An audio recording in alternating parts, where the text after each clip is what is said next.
After Steffy Forrester gave birth to her and Finn's beautiful son on The Bold and the Beautiful, she said his grandmother, meaning her mother Taylor, was going to be so excited to see him.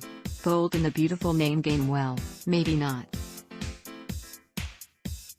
While B&B has a tradition of naming its next generation characters after beloved family members, this time the show hasn't chosen wisely, given the history of the man whom baby boy Hayes is named after.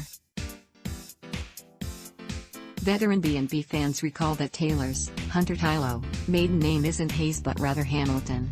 She'd married Blake Hayes, Peter Brown, when she was very young and discovered that her husband had a medical condition that resulted in him having violent outbursts.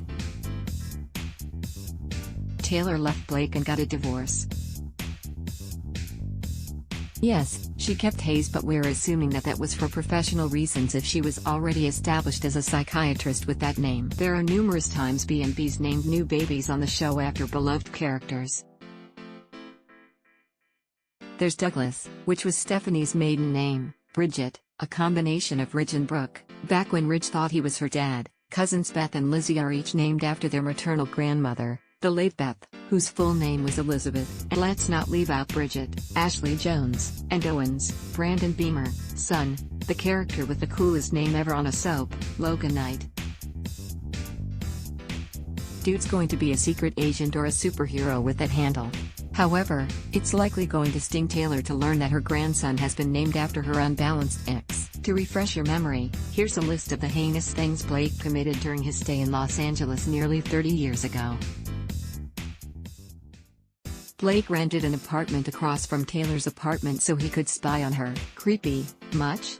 He gave Taylor a tape of Ridge sleeping with Brooke, who was then his stepmother, hoping he'd drive a wedge between them, but Taylor was angry at Blake for giving her the tape.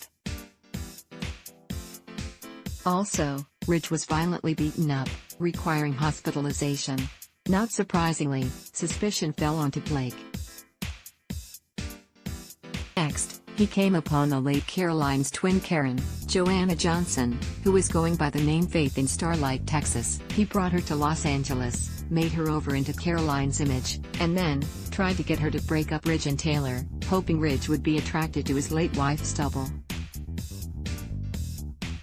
When this plan failed, Blake held Karen against her will. She was rescued by Bill Spencer Sr., Jim Storm, and Thorne, Jeff Trachta.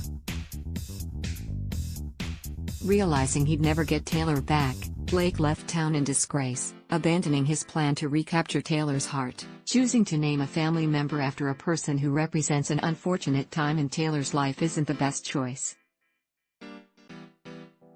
It's very possible that Steffi doesn't know about the impact Blake made on her mother. If and when Taylor visits, she could fill her daughter in on Blake's past and prompt Steffi and Finn to come up with a name change. How about calling the newborn Jack? That's the name of both Taylor's father, Jack, played by Chris Robinson, and Finn's dad, Jack, played by Ted King. Yes, Taylor has a son Jack with Nick, Jack Wagner, but either that Jack or the newborn could go by a variation, John or Johnny. Or perhaps, Hayes could go by JJ, as Finn's first legal name is John too. The bottom line is that Finn and Steffi have named their child after someone who was quite destructive to his grandmother. There's no other name that could have been more wrong. Well, there's one other. At least the newborn wasn't named Prince Omar. The Bold and the Beautiful, BB, airs weekdays on CBS. Check your local listings for airtimes. For more about what's coming up in Los Angeles, check out all the latest that's been posted on B&B Spoilers. Adblock Test, why?